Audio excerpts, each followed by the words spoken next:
Shoulder day finished. My shoulders are feeling pretty fried. Again, wouldn't have it any other way.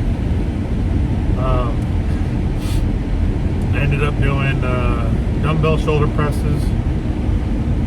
Got a little bit of a personal best today.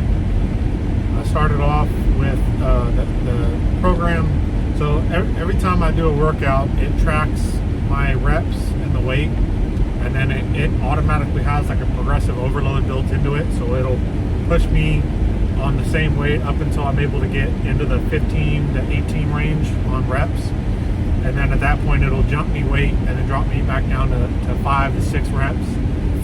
Which, if it's 5 or 6, I'll still, like I said, I push to failure. So I can usually, when I get to a new weight, I can usually push for 7 to 8 minimum.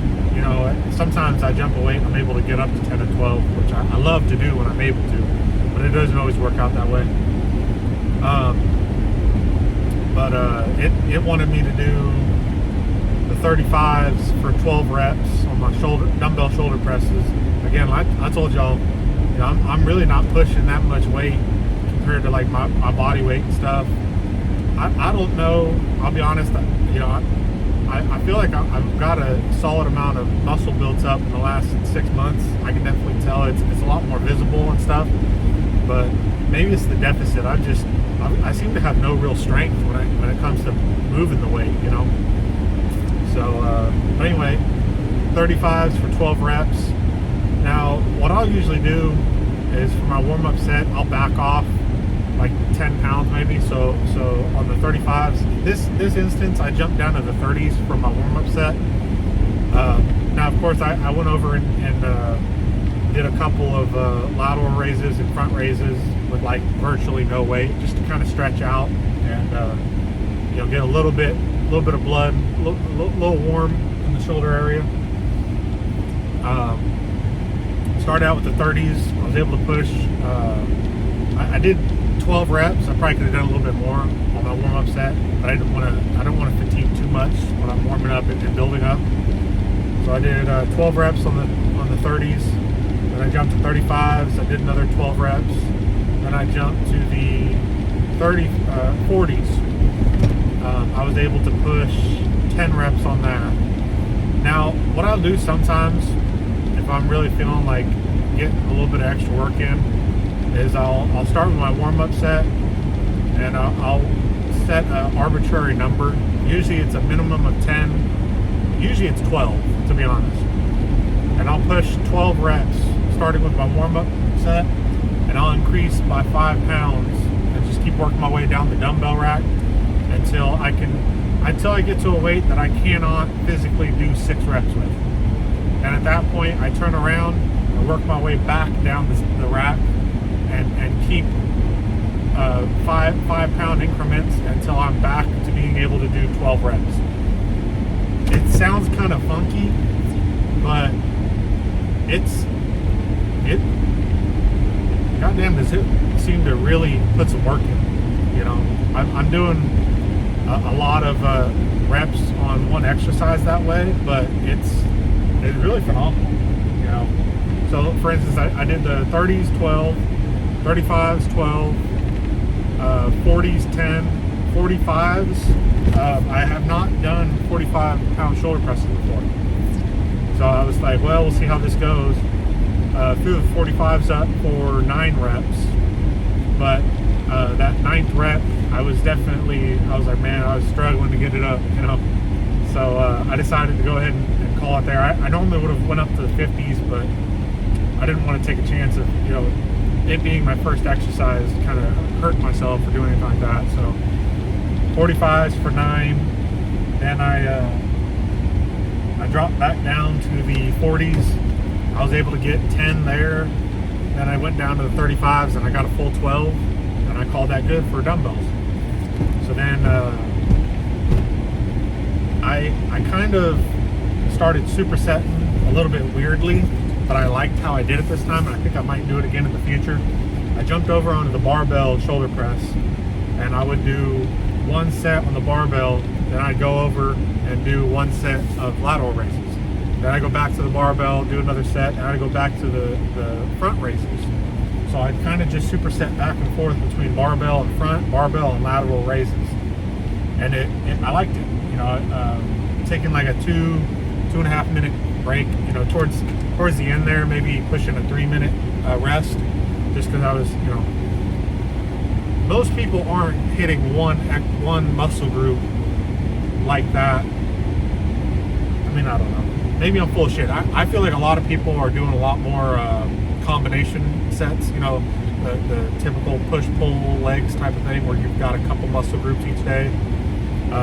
Definitely, you know, a lot of folks do those compound movements, but also, you know, when you're supersetting, you know, back and biceps, you can do a back exercise, even though you're getting a little bit of bicep activation, and then switch to a bicep exercise and kind of just, you know, balance, switch off the fatigue a little bit. But with doing just the one muscle group over and over, you know, you're not getting as much rest as you probably normally would on a traditional split. But I don't have too much issue with it. That might be why I'm kind of stuck doing the lighter weights as well. You know, it definitely I'm not delusional towards the end of my exercise. I understand end of my routine, I'm definitely going to have to go lighter because, you know, if you're just hitting shoulders over and over and over and over and over, then yeah, by that, you know, 15th to 20th set, I mean, your shoulders are fucking toasted, you know. But I'm still, you know, bring the weight down. I'm still getting plenty of fatigue. I'm still, you know, sitting there shaking like a son of a bitch trying to get it up. I wouldn't trade it for nothing though, man. That's, fuck, chasing that. I love that feeling, you know. So, dumbbell, shoulder press, barbell, lateral and front raises. Then I switched over and did some rear delt flies. Then I went over and did the shoulder overhead press machine.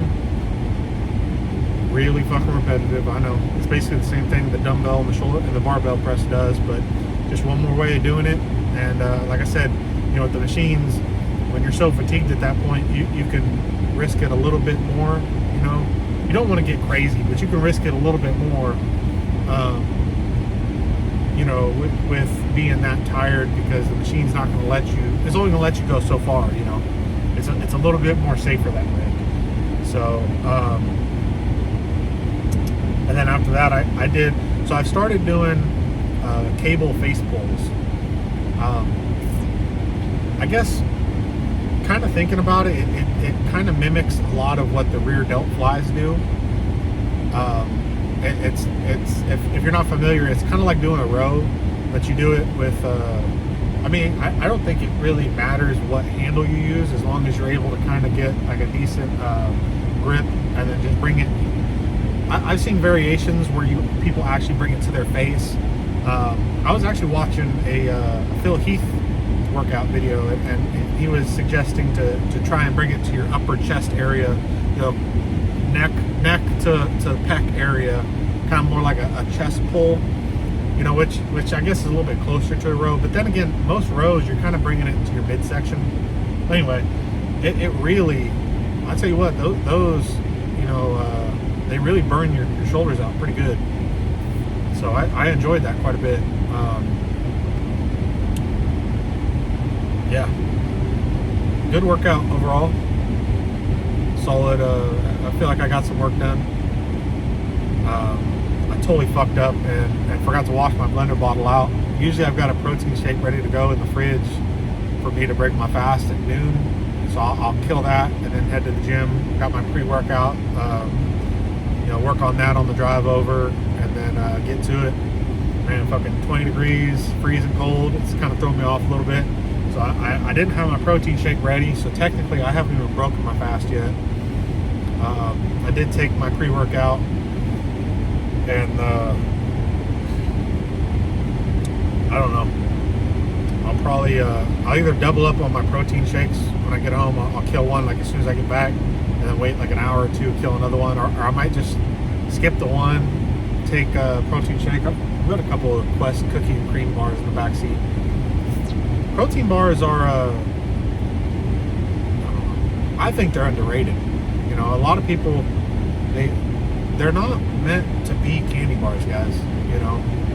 But that being the case, You know, if you kind of just think about the fact that, hey, this is like it's like a health food. You know, the macros are magnificent on them. You know, depending on what you get, the calories aren't that crazy. You got pretty good protein. Depending on what you're getting, you know, should be for the most part 0 to almost no sugar. You know, it might be some sugar alcohols or something like that. Usually great amounts of fiber. You know, a lot of people aren't getting enough fiber in their diets. So yeah, I like them. You just got to find the right one. And the Quest has a lot of good flavors. I like the cookies and cream one. I think it's the best tasting one. If you're new to protein shakes, protein bars, protein this, protein that, the best advice I can give you, at least when it comes to me and most people that I know, chocolate is the safest bet. You know, chocolate is really good at masking the off taste on a lot of protein powders and protein bars. That being said, just because it's chocolate doesn't mean it's going to taste decent. There's a lot of them that it's like, man, whoever the fuck, you know, thought that this would be a good combination, they need to be fired. You know, there's a lot of gnarly protein bars out there. But if you're thinking about trying a brand protein bar or a brand protein powder, I think chocolate's a good place to start. There's also something to be said if you use other items to flavor things. Like, so when I first started doing protein powders, I would do the vanilla Isopure. Vanilla is a rough flavor, guys. In a lot of different protein powders, I have found at least, and a lot of people that I have heard and seen reviews on, vanilla is a tough one to get down. If you're just drinking straight vanilla and water, vanilla and milk, vanilla and almond milk, it's rough. I suggest chocolate, but like I said, when I first started, I did vanilla, and I would go, you can get it at Walmart, Amazon, GNC, wherever you want to go, PB Fit. It's powdered peanut butter. It's got really good macros, and it's got really good peanut butter taste. So I would do vanilla Isopure and a serving of PB Fit. PB Fit's got decent, I say decent, it's got pretty good protein macros on it. Off the top of my head, I don't know exactly what it is, but for a peanut butter flavor, for I think it's 60 calories a serving for 2 tablespoons is not bad at all, and it adds protein to your shake. So something to think about. I would suggest chocolate. Start off with chocolate, you know, play around with it, find a flavor you like, and yeah, I think that's all I got for today. Shoulders is my last day in the cycle. Tomorrow will be chest, and then it starts the whole week over again. So again, chest, back, legs, arms, shoulders. It's funky, it's strange, it's weird, but it is what Sonny likes to do. God damn it, it's what Sonny's going to do. And it's worked for me. So, hope you guys enjoy. I'll hope to have these videos up on YouTube today. Might splice a couple for TikTok as well. Like, comment, subscribe, follow, whatever they normally say. Let me know that you enjoy watching the stuff, and I'll keep working on making it. Have a good day.